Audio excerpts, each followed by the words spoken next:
మాట్లాడము, సహోదరుల్ని చూడడం చాలా సంతోషకరం. దేవుడు ఇచ్చినటువంటి ఈ మంచి అవకాశాన్ని బట్టి దేవుని వాక్యాన్ని వినడానికి, దేవుని వాక్యాన్ని చదవడానికి, దేవుని వాక్యాన్ని పరిశీలించడానికి దేవుడు ఇచ్చినటువంటి ఈ మంచి సమయాన్ని బట్టి తండ్రి అయిన దేవునికి మొట్టమొదటిగా వందనాలు చెల్లిస్తున్నాను. అదేవిధంగా మరి సమయంలో ఎంతో ఆసక్తితో మరి దేవుని వాక్యం వినాలని, దేవుని వాక్యం నేర్చుకోవచ్చిన సహోదరులందరికీ కూడా మరి ప్రభువైన యేసుక్రీస్తు నామములో వందనాలు తెలియజేస్తున్నాను. ఈ సమయంలో మనము దేవుని వాక్యంలోకి వెళ్దాం. మనము మత్తయి సువార్త 5వ అధ్యాయంలో ఉన్నాము. గడిచినటువంటి దినములలో మనము మత్తయి సువార్త 5వ అధ్యాయము 8వ వచనాన్ని మనం 7వ వచనాన్ని మనం నేర్చుకున్నాము. 8వ వచనం నేర్చుకున్నాము. ఇప్పుడు ఈ రోజు 9వ వచనాన్ని మనం నేర్చుకుందాం. 9వ వచనాన్ని మనం చదివినట్లయితే, సమాధానపరచువారు ధన్యులు, వారు దేవుని కుమారులు అనబడుదురు. జాగ్రత్తగా గమనించినట్లయితే, సమాధానపరిచేవారు ధన్యులు, వారు దేవుని కుమారులు అనబడుదురు. ఈ వాక్యం ద్వారా మనము ఈ వచనాన్ని ఈరోజు మనం నేర్చుకుందాం. దీని యొక్క అర్థాన్ని మనం తెలుసుకుందాం. దేవుడు మొట్టమొదటి నుంచి కూడా ఈ లోకంలో సమాధానం కావాలని, ఈ లోకంలో జీవించే ప్రజలందరూ సమాధానంతోనూ నెమ్మదితోనూ ప్రశాంతమైన వాతావరణంతో జీవించాలని దేవుడు, తండ్రి అయిన దేవుడు కోరుకుంటున్నాడు. కాబట్టి వారు ఆ విధంగా జీవించడానికి అన్ని విషయాల్లో వారికి సహాయపడుతూనే ఉన్నాడు మొట్టమొదటి నుంచి కూడా. అయితే మానవులైనటువంటి మనుషులైనటువంటి మనము దేవునితో సమాధానం కలిగి జీవించలేకపోతున్నాము.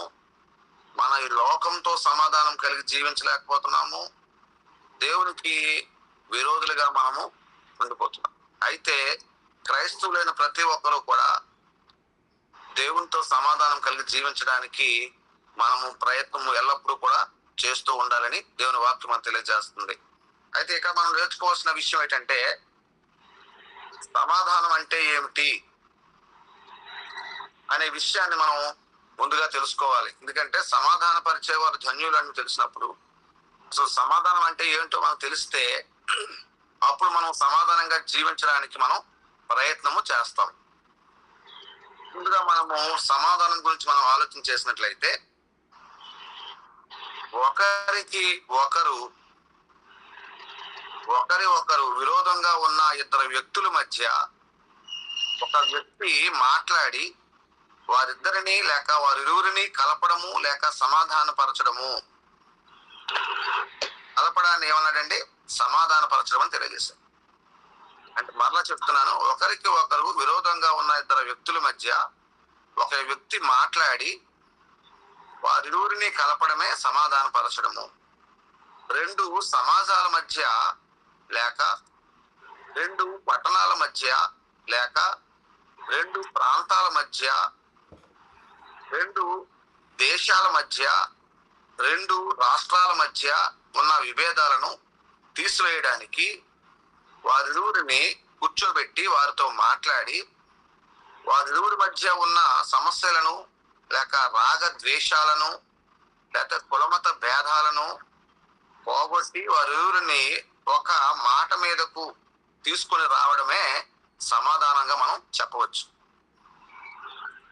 కాబట్టి రెండు ప్రాంతాల మధ్య అవ్వచ్చు, లేక రెండు పట్టణాల మధ్య అవ్వచ్చు, లేదా రెండు రాష్ట్రాల మధ్య అవ్వచ్చు, లేక రెండు దేశాల మధ్య అవ్వచ్చు, ఏదైనా ఒక తారతమ్యము లేదా విభేదము మనకు వచ్చినప్పుడు వారిరువురిని మధ్యలో ఒక వ్యక్తిగా నిలబడి వారిని కలపడాన్ని ఏమంటే సమాధానంగా మనం చెప్పవచ్చు. ఇక్కడ మనం గమనించినట్లయితే ఈ మధ్య కాలంలో మనకి దేశంలోని సమాధానం లేకపోవడం చూస్తున్నాం. ఏంటంటే అమెరికా లేకపోతే ఇరాన్ లేక ఇజ్రాయేల్ పట్టణాలు ఏమవుతున్నాయండి? యుద్ధాలు చేస్తున్నాయి. అది ఎంతో నష్టాన్ని కలుగజేసేటువంటి క్రియ. అక్కడ ఏంటి ప్రాబ్లం వచ్చిందంటే, వారికి సమాధానం లేకపోవడం వల్ల ఎన్నో నష్టాలు జరుగుతాయన్న విషయాన్ని కూడా మనం పూర్తిగా మనం తెలుసుకోవచ్చు, గమనించవచ్చు. కాబట్టి వారు సమాధానం కలిగి రానికి మధ్యలో ఎవరో ఒక వ్యక్తి వెళ్ళి వారితో మాట్లాడి వారికి సమాధానం కలుగు చేయడాన్నే ఇక్కడ సమాధానంగా మనం తెలియజేయవచ్చు. ఇంకా మనం చూసినట్లయితే బైబిల్లో మనం గమనించినట్లయితే సమాధానం అంటే బైబిల్లోని అర్థం ఏంటంటే క్షేమాన్ని కలుగు చేయడము. ఒక కుటుంబానికి లేక ఒక ప్రాంతానికి లేక ఒక వర్గానికి క్షేమాన్ని కలుగు చేయడాన్నే సమాధానంగా మనం చెప్పవచ్చు. సమాధానం చూసినట్లయితే ఒక వర్గాన్ని కట్టడం లేక ఒక వర్గాన్ని లేక ఒక సమాజాన్ని నిలబెట్టడం, ఒక నూతన సమాజాన్ని స్థాపించడం, లేక నిమ్మలపరచడం, లేక కుటుంబాలని బాగు చేయడం అనే మాట ఈ బైబిల్లో మనకి సూచిస్తుంది. ఏదైనా సరే బైబిల్ ఏం చెప్తుందంటే క్షేమాన్ని కలుగు చేయడాన్నే సమాధానంగా మనకి తెలియజేస్తుంది. కాబట్టి ఈ భూమి మీద పుట్టిన ప్రతి మానవునికి ఏం కావాలండి? సమాధానం చాలా అవసరం. సమాధానం లేకుండా ఈ లోకంలో ఏ మనిషి బ్రతకలేడు. ప్రతి మనిషికి తన కుటుంబంతో లేకపోతే తన స్నేహితులతో, ప్రాముఖ్యంగా కుటుంబంతో ఎక్కువ అటాచ్మెంట్ ఉంటుంది. కుటుంబంతో ప్రతి మనిషికి ఎక్కువ అటాచ్మెంట్, ఎప్పుడూ కూడా కలిసి జీవిస్తాడు. కాబట్టి తను ఎప్పుడూ కూడా సమాధానం కలిగి జీవించవలసిన ఆవశ్యకత ఉంది. ఇక్కడ మనం గమనించినట్లయితే కుటుంబంతో మనం మొట్టమొదటిగా సమాధానాన్ని మనం ఆలోచించేద్దాం. తల్లిదండ్రులతో మొట్టమొదటిగా ప్రతి వ్యక్తి సమాధానం కలిగి జీవించాలి. తల్లిదండ్రులతో సమాధానం లేదనుకోండి, ఆ వ్యక్తి సరైనటువంటి జీవితాన్ని కలిగి జీవించలేడు. అలాగే కుటుంబంలో భార్యతో సమాధానం కలిగి జీవించాలి. భార్యతో సమాధానం కలిగి జీవించలేకపోతే అనేక సమస్యలు వచ్చే అవకాశం. కాబట్టి సమాధానం కలిగి అంటే సమాధానంతో జీవించవలసిన ఆవశ్యకత ఉంది. మూడోది, బిడ్డలతో సమాధానం కలిగి జీవించాలి. తన కడుపును పుట్టిన బిడ్డలతో తాను ఎప్పుడు కూడా సమాధానం కలిగి జీవించాలి. వారితో విరోధంగా జీవించకూడదు. భార్యతో సమాధానంగా జీవించలేదు అనుకోండి, మనకి ఆహారం ఎవరు పెడతారు? మనకి అన్ని ఎవరు సమకూరుస్తారు? బిడ్డలతో సమాధానంగా మనం జీవించలేదు అనుకోండి, మనకి కుటుంబంలో సంతోషం అనేదే ఉండదు. అలాగే స్నేహితులతో సమాధానం కలిగి జీవించాలి. తప్పనిసరిగా మన స్నేహితులతో మనం సమాధానం కలిగి మనం జీవించిన ఆవశ్యకత ఉంది. అలాగే బంధువులతో సమాధానం కలిగి జీవించాలి. చాలా మంది బంధువులతో సమాధానం ఉండదు, రక్త సంబంధులతో సమాధానం కలిగి జీవించరు. దానివల్ల ఏమవుతుందంటే వాళ్ళు ఎన్నో సమస్యలు వచ్చే అవకాశం ఉంది. మొన్న ఈ మధ్య కాలంలో ఒక కార్యక్రమానికి నేను వెళ్ళినప్పుడు అక్కడ ఎవరు బంధువులు రాలేదు. ఆ కార్యక్రమానికి ఎవరు రాలేదు. ఏం జరిగిందంటే అక్కడ ఉన్నటువంటి ఆ చనిపోయిన వ్యక్తి ఆ బంధువులతోని ఆ స్నేహితులతోని ఏం లేదంటే సమాధానం కలిగి జీవించలేదట. దానివల్ల వారెవరూ కూడా ఆ కార్యక్రమానికి రాలేదు. కాబట్టి ప్రతి ఒక్కరితో కూడా సమాధానంగా జీవించవలసిన ఆవశ్యకత ఉందని తెలియజేస్తుంది. అలాగే సంఘముతో సమాధానం కలిగి జీవించాలి. క్రైస్తవులమైన మనం వెళ్ళేటువంటి సంఘంతో సమాధానం కలిగి జీవించవలసిన ఆవశ్యకత ఉంది. సంఘంలో ఏదైనా సమస్య వస్తే అప్పుడు సంఘ కాపరైనటువంటి వ్యక్తి ఏం చేస్తారండి? వారి ఊరిని కూర్చోబెట్టి వారితో మాట్లాడి ఆ సమస్యను పరిష్కారం చేస్తారు. కాబట్టి మనము ఆ సంఘంతో సమాధానం కలిగి ఉన్న ఆవశ్యకత ఉంది. అలాగే ఈ లోకంలో అందరితోనూ మనం సమాధానం కలిగి ఉండాలి. మనము ఈ ఒక్కరితో కాదు, అందరితోనూ. ఉదాహరణకి మనం చూస్తే మనం నివసించే చోట మన చుట్టుపక్కల ఉన్నటువంటి మనుషులతో మనము తప్పనిసరిగా వారితో సమాధానం కలిగి ఉండాలి. లేదనుకోండి అక్కడ మనం జీవిస్తాం కానీ మనకు అక్కడ ఏముండదండి, మనశ్శాంతి అనేది ఉండదు. కాబట్టి అందరితోనూ సమాధానం కలిగి జీవించాలి అని దేవుని వాక్యం మనకు తెలియజేస్తుంది.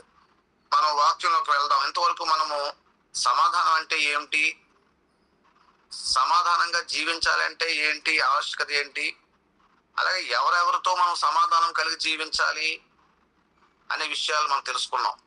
అయితే ఈ సమయంలో మత్తయి సువార్త మన యొక్క అంశంలోనికి, మన టాపిక్ లోకి మనకు వెళ్ళినట్లయితే మత్తయి సువార్త 5వ అధ్యాయము 9వ వచనాన్ని మనం చూసినట్లయితే, సమాధాన పరచువారు ధన్యులు, వారు దేవుని కుమారులు అనబడుదురు. జాగ్రత్తగా మనం యొక్క టాపిక్ అంశాన్ని మనం ఆలోచించేస్తే, సమాధాన పరిచేవారు అంటే ఒక సమస్యను, లేకపోతే ఒక గొడవను, లేదా ఒక కలహాన్ని ఆపేవారు. సమాధాన పరిచేవారు ధన్యులు. జాగ్రత్తగా చూడండి, సమాధాన పరిచేవారు మనకు కావాలంటే సమాధానం కలిగి ఉన్నవారు మనకు కావాలి, లేకపోతే సమాధానంగా జీవించేవారు మనకు కావాలి. ఎందుకంటే వారు కలిగి ఉన్నారు కాబట్టి, అంటే వారు సమాధానం కలిగి ఉన్నారు కాబట్టి, వారు సమాధానంగా జీవిస్తున్నారు కాబట్టి, వారు ఏం చేయగలరంటే ఎవరినైనా సరే సమాధాన పరచగలరు. ఏ సమస్యనైనా, ఏ కలహాన్నైనా, ఏ గొడవనైనా వాళ్ళు ఏం చేయగలరండి? వాళ్ళు సమాధాన పరచగలరని ఇక్కడ మనం తెలుసుకోగలం. కాబట్టి మనము బైబిల్ నుంచి కొన్ని విషయాలను మనం చూద్దాము. బైబిల్ నుంచి మనం కొన్ని విషయాలు మనం చూస్తే, బైబిల్లోంచి మనం ఎందుకు చూస్తున్నామండి? క్రైస్తవులమైన మనకు ఒకే ఒక మార్గము, మనకి బైబిల్. బైబిల్ ద్వారా బైబిల్లో ఏం జరిగిందో, బైబిల్లో విషయాలు మనం ఆలోచన చేసే మన ప్రతి విషయాన్ని కూడా ముందుకు మనం వెళ్తున్నాం. కాబట్టి పరిశుద్ధ గ్రంథాన్ని మనం ఒకసారి చూసినట్లయితే, బైబిల్లో ఎవరైనా సమాధానం కలిగి ఉన్నారా? పరిశుద్ధ గ్రంథంలో సమాధానం పరిచేవారు ఎవరైనా ఉన్నారా అని మనం ఆలోచన చేసినట్లయితే, ఒకసారి మన గ్రంథాన్ని చూద్దాం. మొట్టమొదటిగా మనకి బైబిల్ గ్రంథంలో ఆదాము అవ్వలు కనిపిస్తారు. ఆదాము అవ్వలు వారి యొక్క అవిధేయత వలన వారు ఏమయ్యారండి? దేవునితో సమాధానాన్ని కోల్పోయారు. మొట్టమొదటిగా మనం చూసినట్లయితే ఆదికాండము 2వ అధ్యాయము 16 నుంచి 17 వచనాలు మనం చూసినట్లయితే, మొట్టమొదటిగా చేయబడినటువంటి మానవులు ఆదాము అవ్వలు వారు ఏం చేశారంటే, దేవుని యొద్ద నుండి సమాధానాన్ని వారు కోల్పోయారు. చక్కగా దేవునితో సంతోషంగా జీవించేవారు, దేవునితో ఉండేవారు. సాయంత్రము చల్లపూట దేవుడు వచ్చి వారితో మాట్లాడేవాడు. చక్కగా కలిసినటువంటి జీవితం వారు కలిగి ఉన్నారు. అయితే 2వ అధ్యాయము 16 నుంచి మనం చదివినట్లయితే, మరియు దేవుడైన యెహోవా, ఈ తోటలోనున్న ప్రతి వృక్ష ఫలములను నీవు నిరభ్యంతముగా తినవచ్చును, అయితే మంచి చెడ్డలు తెలివిచ్చు వృక్ష ఫలమును తినకూడదు, నువ్వు వాటిని తినదినం నిత్యముగా చచ్చేదనని వారికి నరునికి ఆజ్ఞాపించును. ఇంత చక్కగా ఉన్నటువంటి వీరు దేవుని యొక్క మాట వినకపోవడం వలన, దేవునికి ఎడల అవిధేయత కలిగి ఉండడం వలన వారు ఏమయ్యారంటే, వారు దేవునితో సమాధానాన్ని కోల్పోయారు. తర్వాత దేవుడు వారి దగ్గరికి వచ్చినప్పుడు వారు చెట్లు వెనకాల దాక్కునే పరిస్థితి ఏర్పడింది. సరే, అంతవరకు దేవునితో సమాధానంగా జీవించి చక్కగా ఉన్న మనుషులు, ఆదామావులు, దేవునితో సమాధానం కోల్పోయిన విధానాన్ని మనం చూడగలం.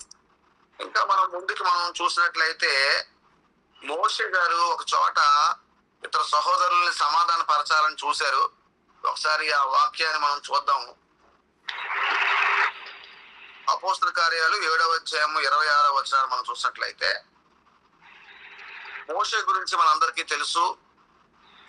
మోషే చక్కగా మరి ఐగుప్తు రాజ్యంలో పెరిగిన వ్యక్తిగా మనం చూడగలం. అయితే మోషే పెద్దవాడైన తర్వాత ఇతర సహోదరులు ఒక చోట దెబ్బలాడుకుంటున్నారు, పోట్లాడుకుంటుంటే అది చూసి వారి దగ్గరికి వెళ్ళి వారిని సమాధాన పరచాలని ప్రయత్నించారు. చూద్దాం ఒకసారి. అపోస్తల కార్యాలు 7వ అధ్యాయము 26వ వచనం మనం చూసినట్లయితే, మరునాడు ఇద్దరు పోట్లాడుచుండగా అతడు వారిని చూచి, అయ్యలారా, మీరు సహోదరులు, మీరెందుకు ఒకరినొకడు అన్యాయం చేసుకుంటూ అని చెప్పి వారిని సమాధాన పరచ చూచెను. చూసారండి, చోట ఇద్దరు సహోదరులు పోట్లాడుకుంటున్నారు. వారిద్దరి దగ్గరికి మోషే గారు వెళ్ళి ఏం చేశారండి? మీరిద్దరు సహోదరులు కదా, అంటే ఏంటి? సహోదరులు అంటే ఇద్దరు అన్నదమ్ములు కదా, మీరు ఎందుకు పోట్లాడుకుంటున్నారు అని ఇక్కడ మాట్లాడడం చూస్తాం. కాబట్టి ఇక్కడ చూసినప్పుడు అప్పుడు ఏమైంది చూడండి, సమాధాన పరచ చూచెను. ఆయనను తన పొరుగు వానికి అన్యాయం చేసిన వాడు మా మీద అధికారిని గాను తీర్పర్తి గాను నిన్ను నియమించిన వాడెవడు? నీవు నిన్న ఐగుప్తిని చంపినట్లు నన్ను నువ్వు చంపదలిచి ఉన్నావా అని అతన్ని త్రోసివేసెను. ఇక్కడ మోషే గారు ఒక మంచి పని చేయాలనుకున్నారు, ఇద్దరు సమాధాన పరచాలని ఆలోచన చేశారు. కానీ ఇక్కడ ఏం జరిగిందండి? అతను మోషే ఇంతకు ముందు చేసినటువంటి పని వలన, ఇంతకు ముందు ఇద్దరు సహోదరుడి మీద చేసినటువంటి నేరం వలన అతను ఆ పనిని ఇక్కడ సంతృప్తిగా చేయలేకపోయాడు. కాబట్టి ముందు మనము సరైనటువంటి వ్యక్తులమై ఉండాలి, సరైనటువంటి సమాధానకర్తలు మనం అయ్యున్నప్పుడే మనం ఆ ప్రయత్నాన్ని మనం చేయాలి. ఇక్కడ మోషే ప్రయత్నం చేసినప్పుడు ఇక్కడ ఏం చేశారండి? మోషే అని వారు తోలనాడట్టుగా మనం చూడగలం. కాబట్టి సమాధానం, ఒక ఇద్దరు సహోదరుల్ని సమాధానం పరచాలి, అయితే ఒక గొడవను సమాధానం పరచాలంటే ముందు మనం సమాధానం కలిగి మనం జీవించాలని మనకి అర్థమవుతుంది. ఇక్కడ మోషే ద్వారా ఆ విషయాన్ని మనం తెలుసుకున్నాం. ఇంకా మనం ముందుకు సాగినట్లయితే మనకి యాకోబు కనిపిస్తారండి. యాకోబు, యాసావు ఇద్దరు అన్నదమ్ములు మనకి బైబిల్లో కనిపిస్తారు. అయితే యాకోబు యాసావుల గురించి మనకు తెలుసు. యాకోబు ఏం చేయండి, యాకోబు తమ్ముడు, యాసావు అన్నయ్య. అయితే చూద్దాం ఒకసారి, మనం చూసినట్లయితే ఆదికాండము 33వ అధ్యాయాన్ని మనం చూద్దాము. 25వ అధ్యాయం చూద్దాం. 25వ అధ్యాయంలో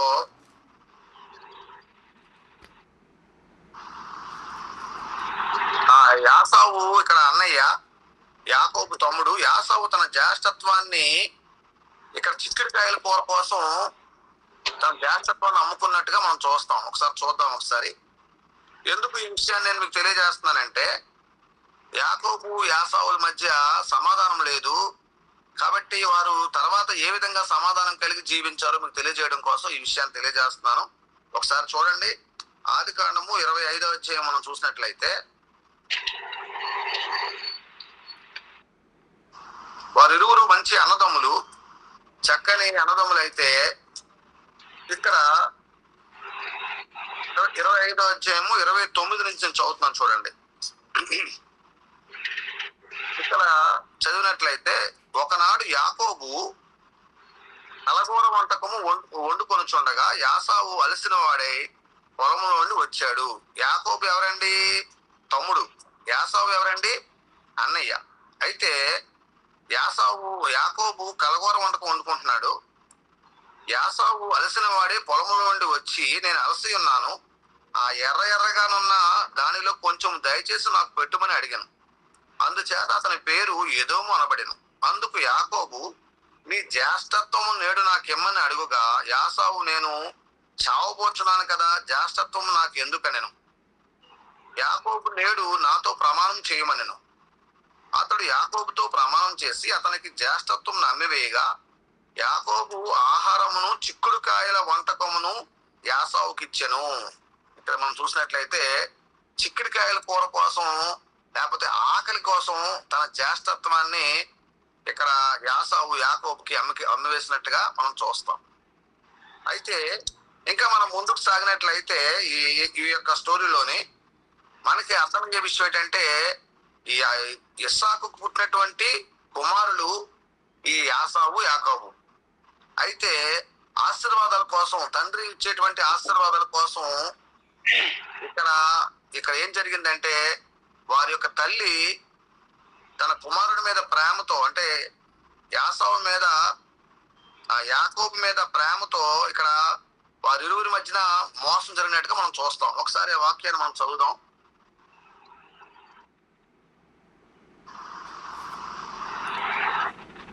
ఆదికాండం 33వ అధ్యాయం మనం చూసినట్లయితే, క్షమించండి, 27వ అధ్యాయం చూద్దాం. ఆదికాండం 27వ అధ్యాయం మనం చూసినట్లయితే, ఇక్కడ ఇస్సాకు చూడండి ఒకసారి. ఆదికాండం 27వ అధ్యాయం మొదటి నుంచి చదువుతున్నాం. ఇస్సాకు వృద్ధుడై అతని కన్నులకు మంద దృష్టి కలిగినప్పుడు. ఇస్సాకు ఎవరండి? యాకోబు యాసావుల తండ్రి. అతనికి వృద్ధుడైపోయాడు కాబట్టి అతడు తన పెద్ద కుమారుడైన యాసావుతో, నా కుమారుడా అని అతను పిలువగా, అతడు చిత్తం నాయన అని చెప్పాడు. అప్పుడు ఇస్సాకు, ఇదిగో నేను వృద్ధుడిని అయిపోయాను కాబట్టి నా మరణతనం తెలియదు కాబట్టి నువ్వేం చేయమని చెప్తున్నాడంటే, ఇక్కడ మొత్తం అంతా నేను చదవడానికి సమయం లేదు కాబట్టి నేను క్లుప్తంగా మీకు తెలియజేస్తున్నాను. ఏం జరుగుతుందంటే, ఇక్కడ యాసావు నీవు అడవికి వెళ్ళి ఒక మంచి పశువును తెచ్చి, గొర్రెపిల్లను తెచ్చి నాకు వధించి నాకు ఆహారంగా పెట్టినట్లయితే నేను దీవిస్తాను, ఆశీర్వాదాలు నీకు ఇస్తాను, అనేకమైన ఆశీర్వాదాలతో నింపుతానని చెప్పేసి ఇక్కడ యాసావు తెలియజేశాడు. అయితే అతని తల్లి ఏం చేసిందంటే, ఆశీర్వాదాలన్నీ కూడా పెద్ద కుమారుడికి వెళ్ళిపోతాయి, నా చిన్న కుమారుడికి యాకోబుకి ఆశీర్వాదం అని చెప్పేసి తల్లి ఏం చేస్తుందంటే, అతని చర్మం, అతనిలాగే చర్మం గల వెంట్రుకలు గలటువంటి ఒక గొర్రె చర్మాన్ని ఆయన కప్పి అతని అతని అన్నయ్యలాగా తమ్ముడిని తయారు చేసి తన తండ్రి దగ్గరికి పంపిస్తుంది. సేమ్ ఎలాగైతే ఆహారము వండి పెడతాడో యాసవ్ అదే విధంగా ఆహారాన్ని తెచ్చి పెట్టినప్పుడు అతని తండ్రి అతన్ని చూసి అతనే యాసవ్ అనుకొని ఆశీర్వాదాలన్నీ కూడా అతనికే ఇచ్చేస్తాడు. కాబట్టి ఎప్పుడైతే ఆశీర్వాదాలన్నీ పొందుకున్నాడో యాకోబు, ఇప్పుడు ఈ విషయం అన్నయ్యకి తెలుస్తుందన్న భయంతో అక్కడి నుంచి వేరే చోటకి తన తల్లి పంపివేయడం వల్ల వెళ్ళిపోతాడు దూరంగా. అంటే వారిద్దరి మధ్యన ఏమైంది? సమాధానం కోల్పోయారు. వారిద్దరి మధ్యన ఒక గొడవ కింద జరిగింది. ఇప్పుడు ఎంత గొడవ కింద అంటే, తన తమ్ముడి మీద తన అన్నయ్యకి ఎంతో కోపం వచ్చింది. ఏదైనా చేద్దామంటే ఆలోచన ఉన్నప్పుడు అప్పుడు యాకోబు దూరంగా పారిపోయాడు. పారిపోయిన తర్వాత 20 సంవత్సరాలు వేరే ప్రాంతంలో ఉండి తన తమ్ముడైనటువంటి తన యొక్క అన్నయ్యని కలుసుకోవడానికి యాకోబు మరలా తిరిగి రావడాన్ని సమాధాన పరచడంగా మనం చూస్తాం. ఒకసారి చూద్దాం. ఆదికాండం 33వ అధ్యాయంలో యాకోబు తిరిగి మరలా తన అన్నయ్య దగ్గరకు రావడాన్ని మనం ఇక్కడ గమనిస్తాం. చూడండి, యాకోబు ఆదికాండము 33వ అధ్యాయము చూసినట్లయితే మొదటి మనం చదివితే, యాకోబు కన్నులెత్తి చూచినప్పుడు యాసావును అతనితో 400 మంది మనుషులను వచ్చుచుండిరి. అప్పుడు అతను తన పిల్లలను లేయా రాహేలును 2 దాసీలను, అప్పుడు ఇంకా మనం ముందు చూసినట్లయితే మన సమయాన్ని బట్టి ముందుకు వెళ్దాం. ఇక్కడ విషయం ఏంటంటే, యాకోబు యాసావును కలడానికి భయముతోనూ వణుకుతోనూ నెమ్మదితోనూ వచ్చి సమాధానంతో రావడాన్ని మనం చూస్తాం. ఒకసారి చూసినట్లయితే 7వ వచనం మనం చూస్తే, ఆ తరువాత యోసేపును రాహేలును దగ్గరికి వచ్చి సాగిపడి, యాసావు నాకు ఎదురుగా వచ్చుచున్నటువంటి ఆ గుంపంతయు ఎందుకని అడుగుగా, అతడు నా ప్రభువ కటాక్షము నా మీదకు వచ్చుటికే అని చెప్పాను.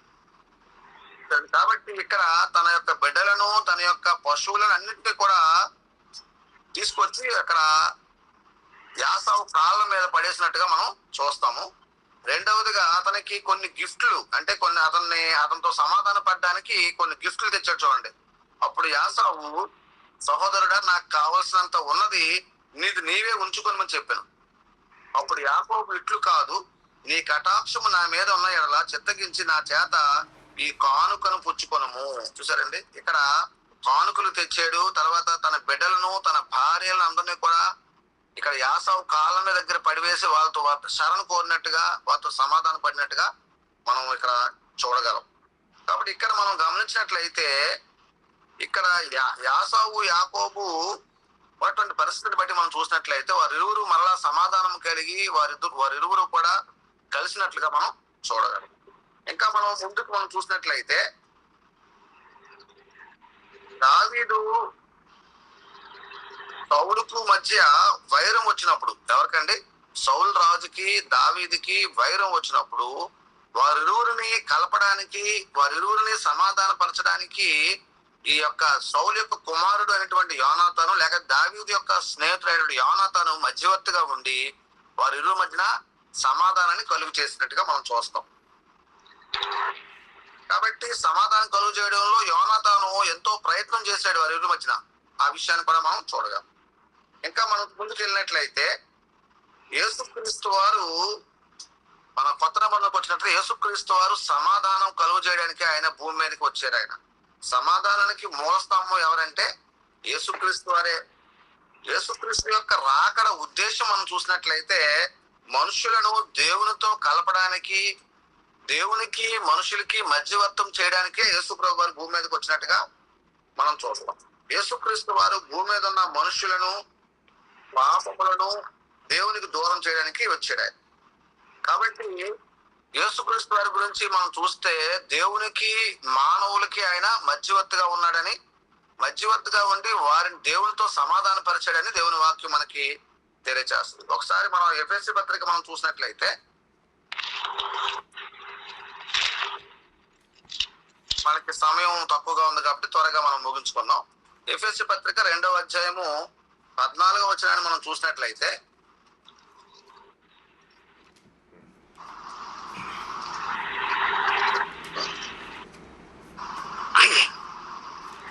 నేను చదువుతున్నాను.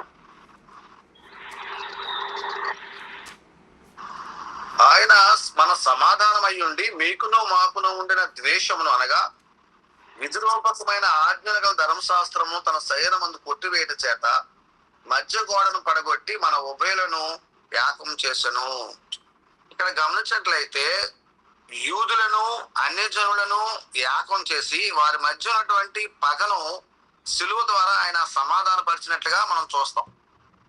అంటే ఆనాటి కాలంలో యూదులకి అన్యజనులకి వారు ఎలా ఉండేవారండి? శత్రుత్వం కలిగి ఉండేవారు. అయితే అటువంటి శత్రుత్వాన్ని యేసుప్రభు వారు వచ్చిన తర్వాత తన సిలువ మరణం ద్వారా యూదులను అన్యజనులను ఒకటిగా చేసి వారిని సిలువ ద్వారా ఏం చేయాలంటే వారి మధ్య ఉన్న పగను సిలువ ద్వారా చంపి వారిరువురిని సమాధాన పరిచినట్టుగా మనం చూస్తాం. అలాగే కొలస్సీ పత్రిక 3వ అధ్యాయము 12-15 చూస్తే క్రైస్తవులమైన మనము సమాధానం కలిగి ఉండాలనే విషయాన్ని కూడా అక్కడ తెలియజేసిన చూస్తాం. ఒకసారి చూడండి. కొలస్సీ పత్రికలో మనం చూసినట్లయితే 3వ అధ్యాయము 12 నుంచి నేను చదువుతాను చూడండి. కాగా దేవుని చేత ఏర్పరచబడిన వారును పరిశుద్ధులను ప్రియులైన వారికి తగినట్లు మీరు జాలి గల మనస్సును దయాలత్వమును వినయమును సాత్వికమును దీర్ఘశాంతమును ధరించుకొనుడి.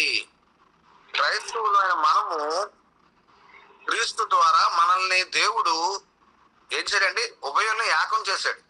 మన పాపాలతో మనం నిండి ఉన్నప్పుడు మన పాపాలను అంటే కూడా యేసుక్రీస్తు రక్తం ద్వారా కడిగి వేసి దేవునితో మనకి సమాధానం కలుగు చేశాడు. కాబట్టి ఇక్కడ మనం ఎలా ఉండాలట? దేవుని చేత ఏర్పరచబడిన వారును పరిశుద్ధులను ప్రియులైన వారికి తగినట్లు మనకి జాలి గల మనసు కలిగి ఉండాలి, దయాలత్వాన్ని కలిగి ఉండాలి, వినయాన్ని కలిగి ఉండాలి తెలియజేస్తున్నాడు. ఇంకా మనం ముందుకెళ్ళినట్లయితే ఎవడైనాను తనకు హాని చేశానని ఒకడు అనుకున్న ఎడల ఒకరినొకడు సహించుచు ఒకరినొకడు క్షమించుడి, ప్రభు మిమ్మల్ని క్షమించులాగున మీరును క్షమించుడి. కాబట్టి ఒకవేళ మనకి ఏదైనా సరే ఎవరైనా సరే అపకారం చేసిన ఎడల అయితే మన ఎడల ఎవరైనా హాని చేసిన ఎడల మనం ఏం చేయాలండి? ఒకరినొకరు సహించుచు ఒకరి ఎడల ఒకరు మనం క్షమాపణ గుణం కలిగి ఉండాలని దేవుని వాక్యం మనకి తెలియజేస్తుంది. ఇంకా ఇక్కడ మనం గమనించినట్లయితే మత్తయి సువార్త 5వ అధ్యాయం 23వ వచనం చదువుదాం. మత్తయి సువార్త 5వ అధ్యాయము 23వ వచనం మనం చదివినట్లయితే కావున